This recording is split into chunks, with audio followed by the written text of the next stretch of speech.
Renungan Pagi, Christ Triumphant atau Kristus yang Menang oleh Ellen G. White, 11 Oktober 2025. Mari kita berdoa. Bapa kami yang di sorga, Allah pencipta langit dan bumi, laut dan segala isinya, Allah yang maha besar, maha kuasa, sumber segalanya, yang kami sembah selalu melalui anak-Mu yang tunggal, Yesus Kristus. Terpujilah Yesus, anak Allah yang maha tinggi, yang adalah penebus, penolong, penghibur, pengantara kami. Pada pagi hari ini kami bersyukur boleh bangun dan berbakti, dan sebagaimana membaca dan mendengarkan nasihat firman-Mu, kiranya ini menjadi pembaharuan bagi kami semua, agar kami menjadi agen-agen yang mempertahankan akan hukum-Mu, ya Bapa. Beserta kami sepanjang perbaktian ini, kehendak-Mu yang jadi. Ampun kami akan dosa dan salah, karena kami berdoa hanya dalam nama anak Allah yang tunggal, Yesus Kristus, yang adalah Tuhan dan Juru Selamat kami. Amin. Renungan hari ini akan dibacakan oleh Saudara Abraham Andiarto. Kepada Saudara Abraham, kami persilahkan. Terima kasih. Selamat pagi, selamat hari Sabat. Renungan pagi kita, hari Sabtu tanggal 11 Oktober tahun 2025, dengan judul, Hukum Allah akhirnya dipertahankan. Ayat tema diambil dari kitab Mazmur, pasal 119 ayat 34. Firman Tuhan, buatlah aku mengerti, maka aku akan memegang Taurat-Mu. Aku hendak memeliharanya dengan segenap hati. Bacaan renungan. Ketika Kristus naik ke surga dan menyingkapkan di hadapan makhluk-makhluk surgawi latar belakang pertikaian dan serangan-serangan dahsyat yang dilancarkan Lucifer terhadapnya untuk mencegahnya menyelesaikan pekerjaannya di bumi.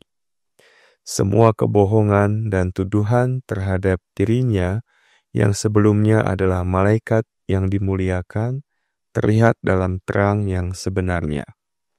Terlihat bahwa karakternya yang mengaku tanpa noda itu menipu. Rencana jahatnya yang telah disusun secara mendalam untuk meninggikan dirinya sendiri kini sepenuhnya terungkap. Ketika masalah itu akhirnya diselesaikan, setiap makhluk yang tidak jatuh menyatakan kemarahannya atas pemberontakan itu. Dengan satu suara, mereka meninggikan Allah sebagai Allah yang benar, penuh belas kasihan, penyangkalan diri, dan adil. Hukumnya telah dibenarkan.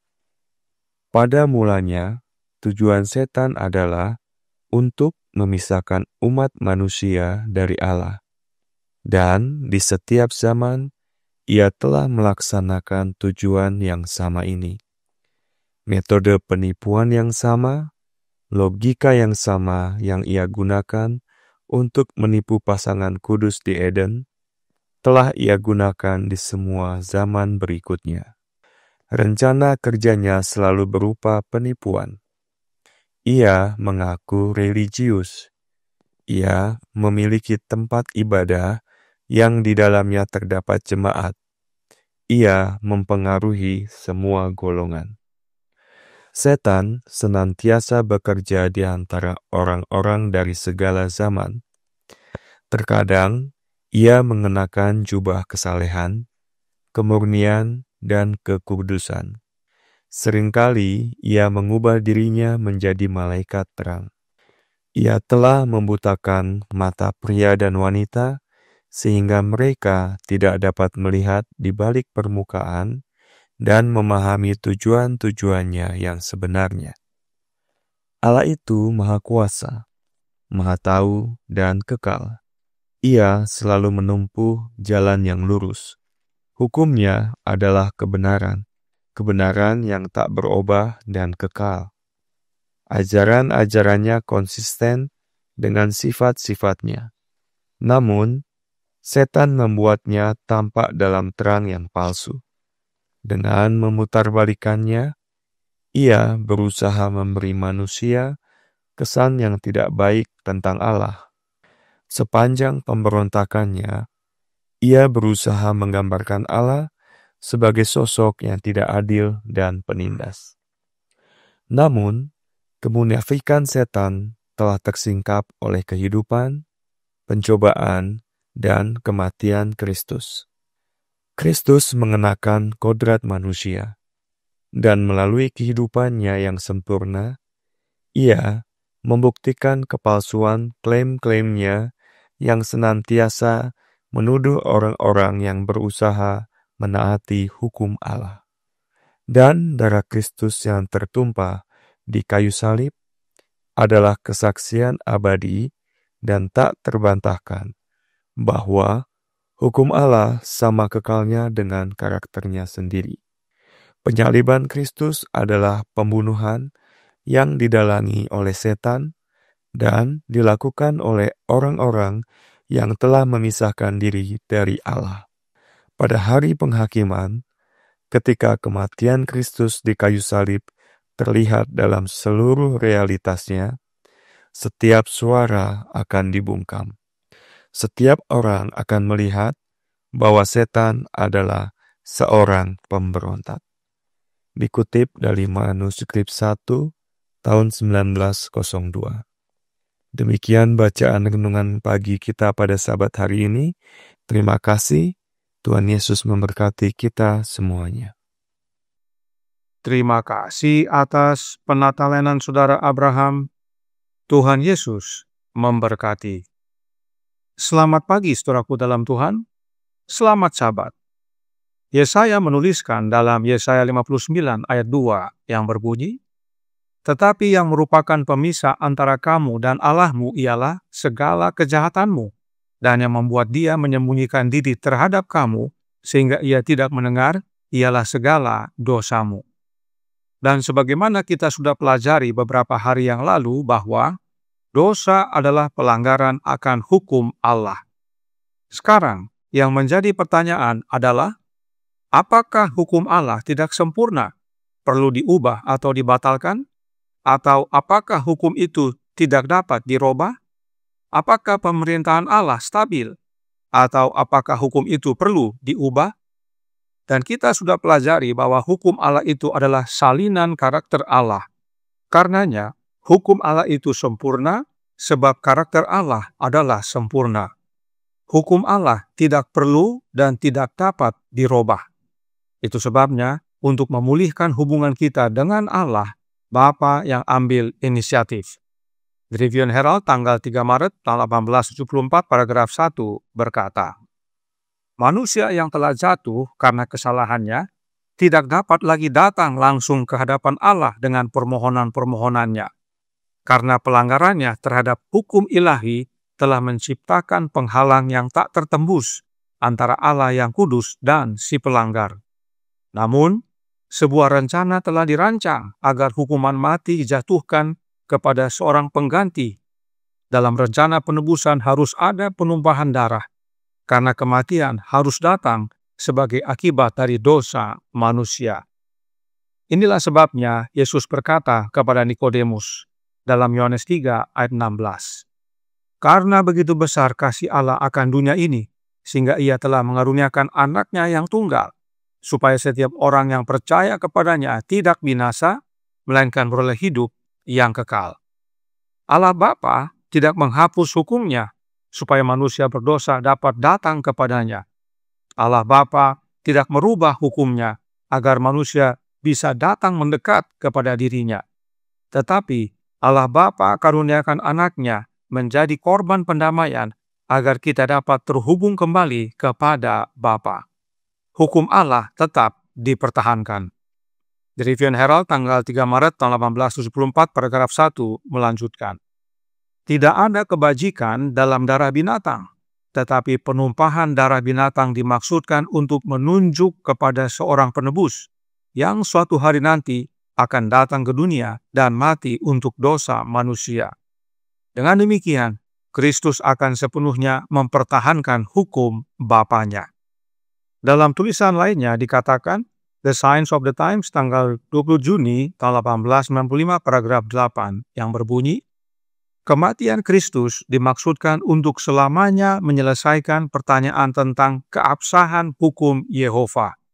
Setelah menanggung hukuman penuh bagi dunia yang berdosa, Yesus menjadi pengantara antara Allah dan manusia untuk memulihkan jiwa yang bertobat agar berkenan kepada Allah dengan memberinya kasih karunia untuk menaati hukum yang maha tinggi. Dan masih dalam paragraf yang sama dikatakan, Kristus datang bukan untuk menghancurkan hukum atau kitab para nabi, melainkan untuk menggenapinya. Penebusan di Kalvari membuktikan hukum Allah sebagai hukum yang kudus, adil, dan benar, bukan hanya di hadapan dunia yang telah jatuh, tetapi juga di hadapan sorga dan dunia-dunia yang belum jatuh. Kristus datang untuk meninggikan hukum dan menjadikannya mulia. Karenanya renungan hari ini berkata dalam Christ Triumphant halaman 291 paragraf 6. Namun, kemunafikan setan telah terungkap oleh kehidupan, pencobaan, dan kematian Kristus. Kristus mengenakan kodrat manusia dan melalui kehidupannya yang sempurna, Ia membuktikan kepalsuan tuntutan-tuntutannya yang senantiasa menuduh orang-orang yang berusaha menuruti hukum Allah.